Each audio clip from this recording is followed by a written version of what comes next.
Cette émission est une production de la télévision régionale des Moulins.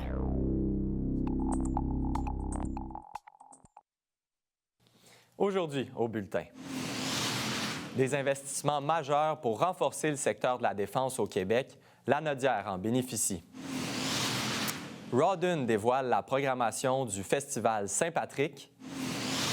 Et le snowboarder repentignois Sébastien Toutant est la tête d'affiche du premier Red Bull Heavy Metal au Canada. Je suis Charles Lantier et bienvenue à votre bulletin d'actualité régionale.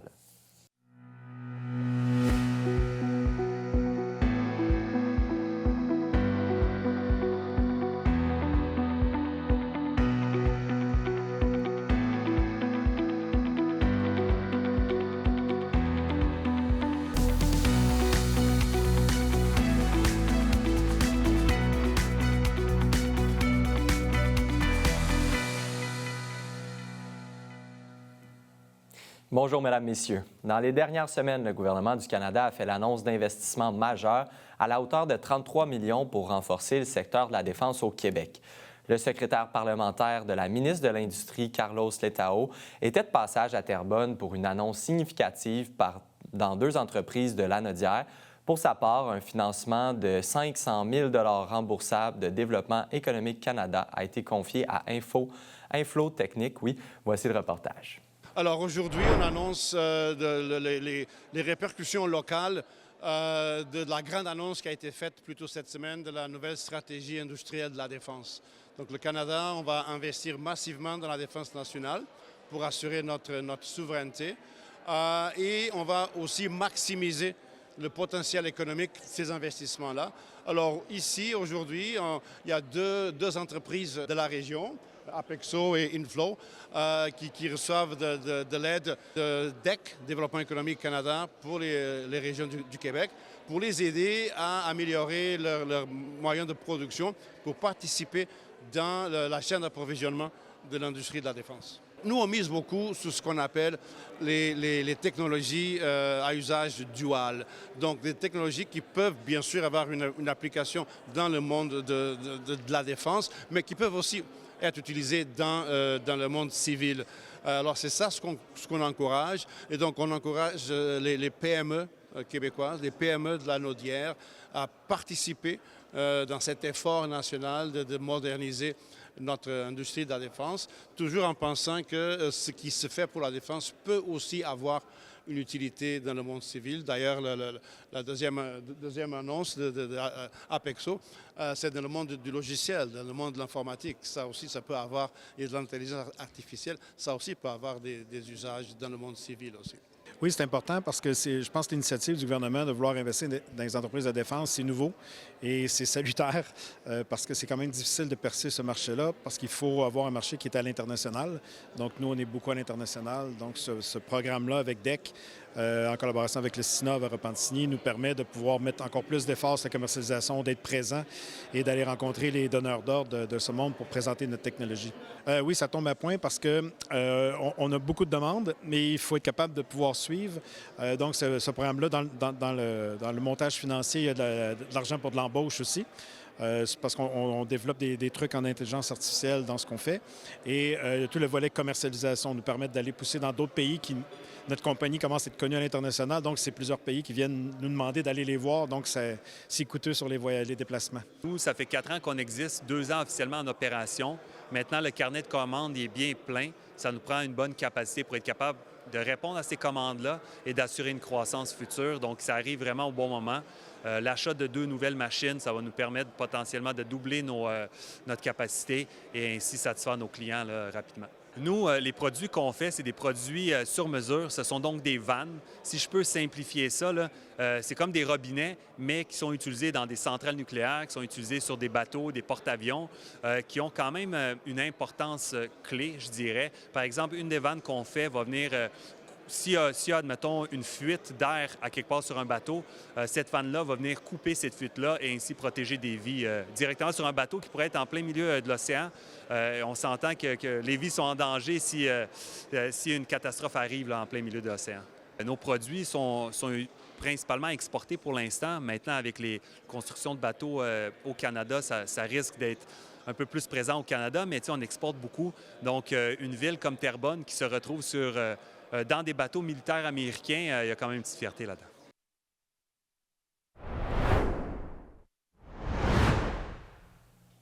Du côté de Rawdon, le dévoilement du Festival de la Saint-Patrick s'est déroulé le 19 février dernier. Les festivités seront de retour pour une 48e édition, alors que la ville, avec un fort héritage irlandais, célèbre cette fête depuis 1978. TVRM était au lancement à l'hôtel Le Riviera de Rawdon. Voici le topo. C'est le lancement de la programmation pour notre Festival de Saint-Patrick. Écoute, on a des surprises. D'année en année, ça grossit. Ça prend de l'ampleur. Depuis quelques années, c'est rendu un festival sur 3 jours. On va dévoiler notre Grand Marshal, parce que ça, c'est une tradition qui est très forte. On va dévoiler, je ne peux pas vous dire tout de suite c'est qui, mais on va vous dévoiler le Grand ou la Grande Marshal pour 2026. On sait que c'est une tradition qui se perpétue et nommée par les anciens Marshals. Alors, c'est ça qui est le fun, parce qu'ils choisissent quelqu'un qui est très impliqué dans la communauté et qui représenterait très bien l'image ou l'aura de la Saint-Patrick. On sait que les Irlandais sont très forts sur la tradition, sur les coutumes, et ils ont inculqué un peu leurs coutumes et leurs façons dans la mentalité, dans l'esprit, dans l'âme de Rawdon. Ça s'est perpétué. Alors, il y a une racine qui est très forte ici. Et les gens, ils ont voulu continuer de la tradition. Et le conseil municipal aussi, puis au cours des années, on a choisi de faire notre marque de commerce de festival de la Saint-Patrick, parce que tout le monde fête la Saint-Jean, tout le monde la fête du Canada. Bien, on n'est pas tout le monde qui fête la Saint-Patrick, ce qui nous démarque dans notre région. Alors, on a investi beaucoup dans notre festival parce qu'on y croit. Bien, cette année, c'est une grosse programmation, encore une fois, là, 3 jours d'activité. On essaie d'aller chercher tous les groupes de familles. Donc, on a une journée d'activité en plein air à Ski Montcalm qui sert à ceux qui font du ski, mais aussi à ceux qui ne désirent pas nécessairement mettre leur ski cette journée-là. On a aussi un concert de harpe celtique qui va se promener à travers la Nausière. Donc ça, c'est une belle à jouer dans notre programmation. Et sinon, on a essayé aussi d'aller plaire à nos plus jeunes et à nos plus vieux. Il y a une mobilisation incroyable. On est très fiers. Je pense que la Saint-Patrick, ce que ça fait, c'est qu'on devient très fiers de Rawdon, mais on devient encore... Cette journée, tout le monde devient irlandais. Il y a comme quelque chose qui se rattache avec notre patrimoine. Donc oui, c'est vraiment un événement fort.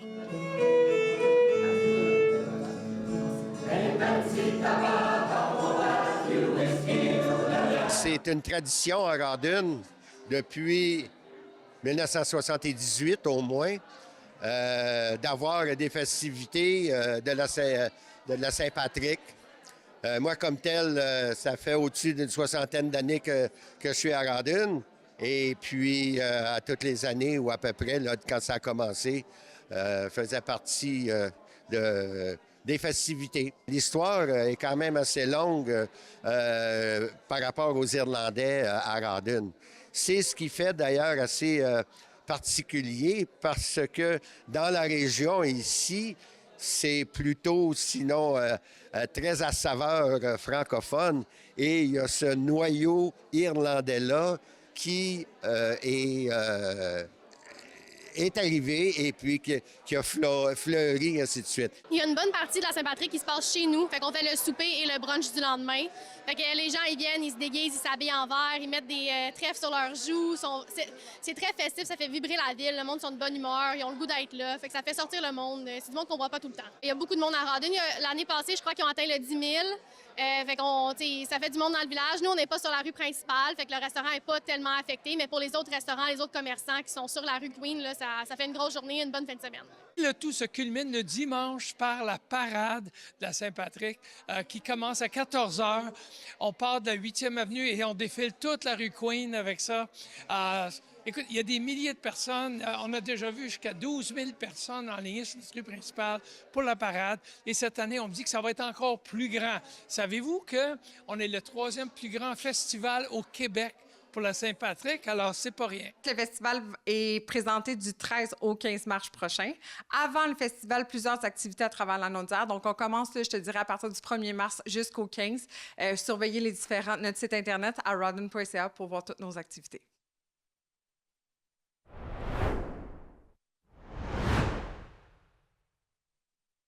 Vous êtes un entrepreneur d'ici, vous avez une histoire à raconter, un parcours unique, des défis surmontés, des réussites à partager?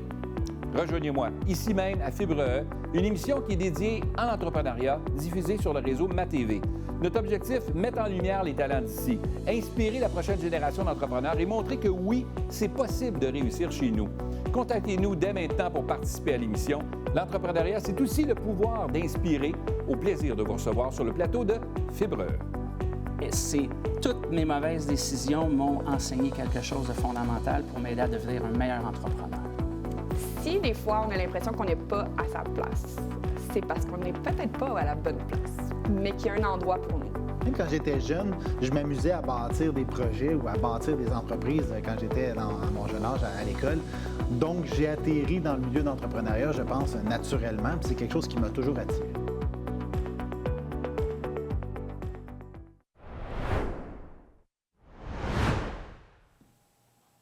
Dans les dernières semaines, l'autrice et Tanadoula Marie-Josée Legris a lancé le livre intitulé « Osons parler de la fin de vie », portant sur la fin de vie et témoignant de son expérience professionnelle. Pour en discuter, je la reçois en studio. Bonjour à vous. Bonjour, merci de m'accueillir. Ça fait plaisir. Donc, tout d'abord, parlez-moi de ce rôle professionnel de Tanadoula qui est peut-être un petit peu méconnu. Oui, en fait, c'est un vieux métier qui existait dans les années 1800. Puis c'était une femme dans le village qui s'occupait des grands passages de la vie, et de la naissance et de la mort. Puis avec les années, beaucoup d'années, l'acte de mourir et de naître est devenu très médical, puis on s'est comme un peu éloigné, dans le fond, de ce savoir-là qu'on a à l'intérieur de nous. Donc, si on regarde dans l'Ouest canadien, aux États-Unis, on appelle ça des death doulas, donc des doulas qui prennent soin de la mort. C'est assez répandu, mais je dirais qu'ici, au Québec, ça fait peut-être 5 ans à peu près là, que ça commence à refaire son introduction. Puis c'est des gens, justement, qui souhaitent préparer ce grand passage-là. Fait qu'on est là pour prendre par la main les gens qui sont touchés par la fin de vie et leurs familles pour faire en sorte que ce passage-là se vive avec le plus de douceur possible. C'est ça le rôle d'une Tanadoula. Et parlez-moi de ce livre que vous avez coécrit. Qu'est-ce qu'on retrouve à l'intérieur? Bien, c'est sûr qu'à force, ça fait 10 ans que j'accompagne les gens en fin de vie. J'ai commencé comme bénévole, puis je me suis rendu compte que c'est un sujet un peu tabou, la mort. Pas un peu, très tabou. Puis l'intention du livre, en fait, c'est de favoriser des dialogues dans les familles, faire en sorte qu'on n'attende pas à la dernière minute pour se parler de choses essentielles. Très souvent, les gens associent la préparation à faire son testament, à faire nos papiers, puis les gens pensent qu'ils sont prêts. Mais moi, je me rends compte que ça va bien au-delà de la préparation de nos papiers. Il y a des conversations à avoir. Des fois, il y a des choses qu'on veut se débarrasser, dans le sens, des fois au sens physique, de se dépouiller de nos biens, mais aussi des fois, il y a des remords, il y a des regrets, il y a des rancunes. Des fois, il y a des remerciements adressés à des gens importants autour de nous. Donc, l'intention, c'est vraiment de faire en sorte que les gens n'attendent pas à la dernière minute pour se parler. C'est vraiment ça, en lisant le livre, ça permet de mieux nous outiller, j'imagine? Oui, ça permet en fait de... Il y a une partie du livre où est-ce que c'est plein de questions qu'on peut poser à nos proches, puis il y a une partie du livre, justement, qui partage un peu mon expérience d'accompagnement en fin de vie, puis qui parle un petit peu des différentes étapes, puis de comment est-ce que moi, comme membre de la famille, je pourrais... En fait, on va tous accompagner quelqu'un en fin de vie. Ça fait partie de notre réalité. Fait que le livre a pour intention de faire en sorte que quand ça va m'arriver, je vais me sentir moins intimidée par ce grand moment-là, puis je vais être capable de mieux accompagner mon proche. Parce que dans le fond, accompagner quelqu'un en fin de vie, ça prend pas beaucoup de choses, mais c'est une chose des fois que les gens ont peur, mais ça prend de la présence. C'est ça que ça prend surtout. Les gens n'ont pas tant besoin d'avoir de conseils, Ce qu'ils ont besoin, c'est des personnes aimantes, bienveillantes, autour d'eux, qui sont capables de rester calmes dans ce grand passage-là. Fait que c'est accessible à tout le monde. Puis ces sages paroles-là, j'imagine que c'est un peu ça, votre désir de les avoir transmis dans ce livre-là, d'avoir donné quelque chose de concret pour que les gens puissent se le procurer. Parlons-en aussi de votre association avec la Maison Adémar-Dion située à Terrebonne.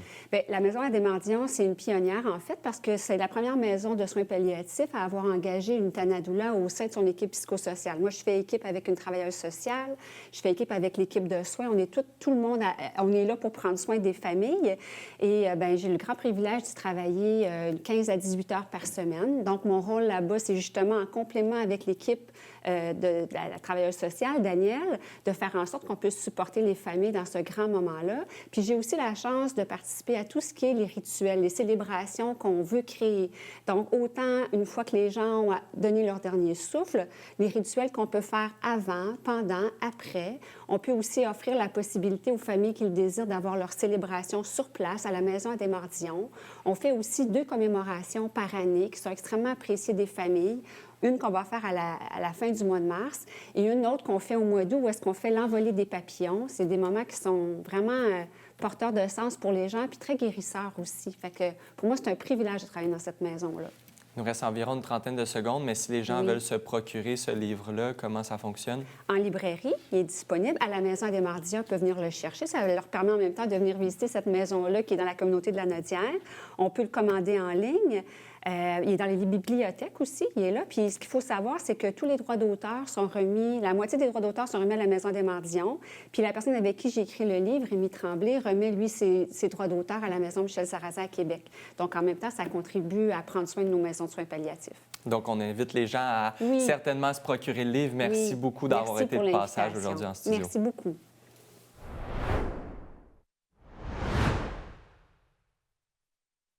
Cette semaine, à l'émission Vue d'ici, les organismes communautaires se mobilisent pour réclamer de l'aide. De là est né le mouvement Le Communautaire à bout, qui sera en grève de service du 23 mars au 2 avril. On en parle avec 2 représentantes de ce mouvement dans la Nodière. De plus, je reçois André Corbeil, policier de Repentigny et entrepreneur social bénévole qui a fondé 2 organismes, Bonheur à la fois et Mission Princess Stable. C'est à ne pas manquer dans cette nouvelle édition de Vue d'ici.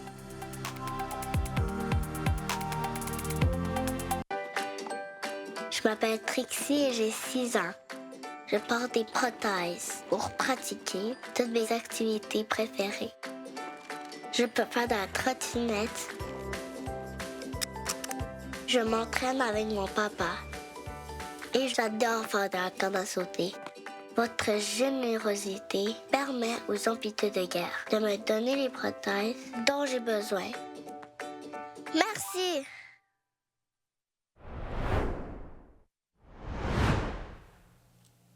Du côté de Mascouche, la bibliothèque municipale Bernard Patnaud propose des expositions gratuites mettant en vedette des artistes québécois de la région en art visuel.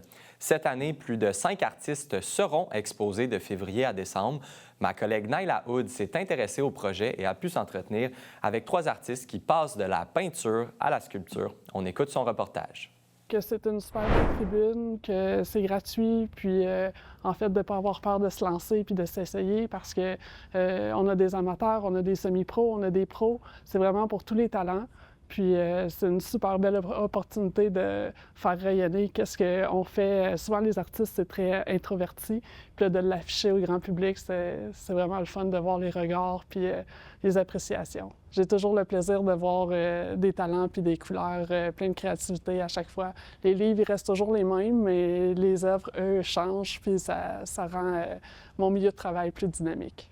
Puis des fois, moi, j'aime suivre des fois les gens qui regardent puis qui commentent. Puis c'est souvent « Ah, c'est possible de faire ça? » Puis c'est souvent la créativité puis l'originalité. Puis ça donne des fois le petit goût de « Ah, ben moi aussi, je suis capable de faire ça. Je suis capable de prendre des photos. Je suis capable de peinturer. » Ou « Ah, je suis pas trop capable, mais d'après moi, je devrais y trouver mon plaisir puis d'essayer de poser ma candidature. » Je suis une ancienne enseignante au niveau secondaire en arts plastiques et j'ai démissionné pour me consacrer à temps plein à ma pratique artistique depuis maintenant 2 ans. Et ça parle beaucoup des perceptions qu'on a vis-à-vis des mal-aimés, comme que je dis. Moi, j'ai terminé ma carrière d'enseignement avec des élèves en difficulté d'apprentissage qui étaient souvent ciblés comme étant des personnes peut-être...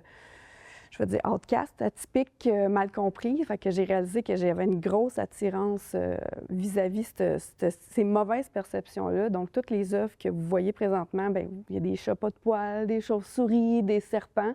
Fait que c'est un peu de redonner leur lettre de noblesse. Bien, une bibliothèque, c'est un milieu, en fait, d'introspection. Je trouve que quand on regarde une œuvre en tant que telle, il faut la regarder de loin, de près. Il faut prendre le temps d'arrêter, de regarder, de la comprendre. Fait qu'une bibliothèque, c'est un lieu propice pour ça. Puis en plus, la bibliothèque de Mascouche, bien moi, j'ai grandi à Mascouche. Je suis native de Mascouche. J'ai Mascouche tatouée dans le cœur. Malheureusement, je n'habite plus ici, mais c'est un lieu important pour moi aussi. Les réseaux sociaux avec les algorithmes, c'est tout le temps niché, on te montre tout le temps aux mêmes personnes, tandis que dans des lieux publics comme ça, bien, ça l'ouvre aussi une belle occasion de te faire découvrir par des personnes que l'algorithme n'aurait pas nécessairement découvert. Puis quand tu t'exposes dans des lieux qui sont signifiants pour toi, bien, ça devient aussi signifiant pour les personnes qui vont te découvrir parce que ça crée un sentiment d'appartenance. Premièrement, je dois dire que je suis boucher de métier et pour travailler de mes mains, ça a toujours été mon fort, en fait, de faire des choses à la main. Et j'ai commencé à suivre des cours en 2011 avec l'Association des sculpteurs de Laval. Et c'est comme ça que ça m'est venu l'idée de faire des canards. Au début, j'ai fait des bas-reliefs, comme vous voyez en haut. Et par la suite, j'ai suivi les cours et mes petits-enfants ont commencé à avoir des thèmes à l'école pour faire des... il y avait des noms pour les classes, comme le Grand Héron. J'ai fait des pièces comme ça pour les enfants, pour mes petits-enfants. Puis par la suite, j'ai commencé à faire des canards comme ça, là. Je trouve que c'est une bonne idée, disons, d'exposer à la bibliothèque et en même temps de promouvoir l'association des sculpteurs de Laval. Comme ça, ça peut emmener d'autres gens à aller apprendre à faire ces œuvres-là, des œuvres comme ça. L'art, j'en fais depuis environ 30 ans passés. Fait que j'ai beaucoup évolué là-dedans, ça a beaucoup changé. Comme cette collection-là, c'est une collection à l'huile. Et maintenant, je travaille beaucoup à l'acrylique. Je reviens à l'huile de temps en temps. Tout ça à cause que c'est plus facile pour les événements qu'on fait à l'extérieur, les symposiums et tout ça. L'huile, c'est très long à sécher. Fait que des fois, je n'arrive pas à faire autant d'œuvres que je voudrais à l'huile pour fournir ce que j'ai besoin. Le début est parti que j'avais le goût de faire quelque chose qui était complètement laissé aller. Okay. On ne le dirait pas quand tu le regardes. Dans le fond, j'ai voulu jouer à la spatule. Tous les fonds ont été faits vraiment à la spatule très, très épais. Okay. Fait que je mélangeais toujours le même concept, 3 couleurs, puis je montais comme ça donnait un effet un peu ciel. En réalité, j'ai voulu sortir, souvent c'est des cultures un peu d'avant, comme on peut dire, là, comme les samouraïs, c'est plus tellement d'actualité, mais aussi j'en ai une avec un tipi, un autochtone, des choses comme ça. J'ai voulu faire ressortir un peu ce qu'était la vie avant. De prendre le temps d'observer une œuvre, d'essayer de comprendre le pourquoi ça t'attire, pourquoi ça t'attire pas, peu importe. Mais c'est ça serait d'essayer d'en connaître plus sur l'art, pour pas voir ça juste comme de l'art déco, mais voir ça comme qu'il y a une personne qui crée en arrière de ça puis qui veut vous dire quelque chose.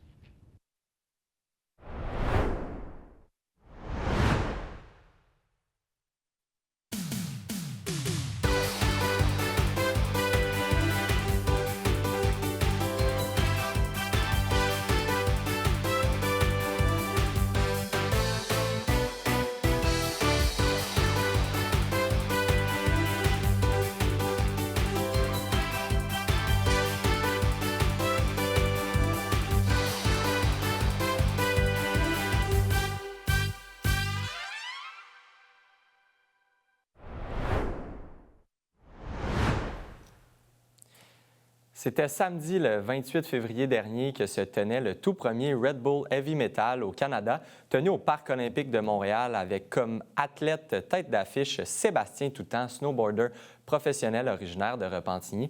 Notre journaliste Naila Hood s'est entretenue avec lui pour revenir sur son parcours, mais aussi sur son impact dans la région. L'événement a aussi mis en lumière plusieurs athlètes d'ici et d'ailleurs venus célébrer et faire rayonner les sports de glisse au Québec. On écoute le reportage. Dans le fond, j'ai débuté à faire du snowboard à l'âge de 9 ans. Mes parents avaient acheté un chalet à Val-Saint-Côme. C'est le même que j'ai découvert, dans le fond, ma passion pour le snowboard. À l'âge de 13 ans, j'ai gagné ma première compétition qui s'appelait le Shakedown à Saint-Sauveur. Ça m'a donné la chance, justement, d'avoir des commanditaires un petit peu plus d'attention sur moi. Commencer à voyager, faire des compétitions à l'international. C'est de même que ma carrière a débuté. Puis à ce jour, j'ai 33 ans, puis je suis encore là-dedans à temps plein. J'avais aucune idée que j'allais me rendre aussi loin. C'est sûr que le snow, ça a toujours été de quoi que j'étais passionné puis je voulais le faire pour le plaisir. C'est sûr que quand je me suis mis à gagner des compétitions, je me suis mis à avoir des commanditaires, là, j'ai réalisé que j'avais peut-être un talent qui était différent. Mais ça reste que c'est quand même un sport qui me fait triper encore à ce jour. Puis j'essaie le moins possible de le voir comme un travail. Bien, je pense que tout est possible. Si j'ai été capable de le faire, je pense que c'est de se laisser aller, de se laisser justement de rêver grand, puis de se laisser aussi, on peut dire, stimuler par nos passions, puis de ne pas avoir peur d'avoir du fun, puis d'y aller jusqu'au bout. Moi, c'est ça que j'ai fait avec le snow, puis à ce jour, ça m'a amené jusqu'à ce que je suis présentement. D'avoir un skatepark justement à l'Assomption qui a été nommé à mon nom, je trouve que c'est vraiment une belle honneur parce que quand j'étais plus jeune, je passais toutes mes journées au skatepark quand c'était l'été. D'avoir justement un skatepark à mon nom, je veux dire, c'est la plus belle honneur que je pouvais recevoir, puis ça peut inspirer la nouvelle génération justement à faire du skate et du snowboard, tant mieux. Mais c'est pas la région, ben je pense que Val-Saint-Côme, c'est encore ma montagne préférée. C'est pas la plus grosse montagne, mais le fait que j'ai grandi là puis il y a encore un snowpark à ce jour, je pense que c'est ma montagne préférée.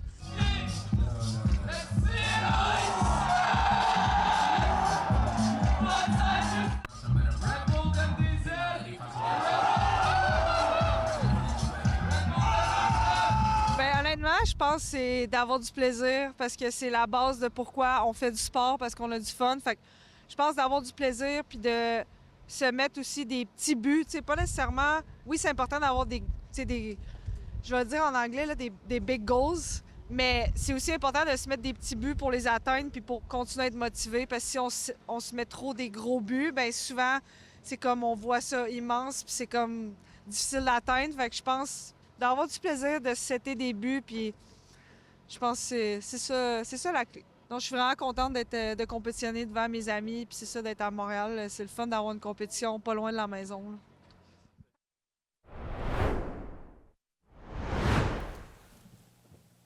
C'est ce qui conclut votre bulletin d'actualité régionale. Au nom de toute l'équipe, merci d'avoir été des nôtres. On se retrouve mardi prochain. D'ici là, vous pouvez consulter le site Internet de TVRM ou encore notre chaîne YouTube afin de voir ou revoir nos émissions. Restez à l'antenne puisque c'est Fibre qui suit, animé par Pierre Berthiaume. À bientôt tout le monde.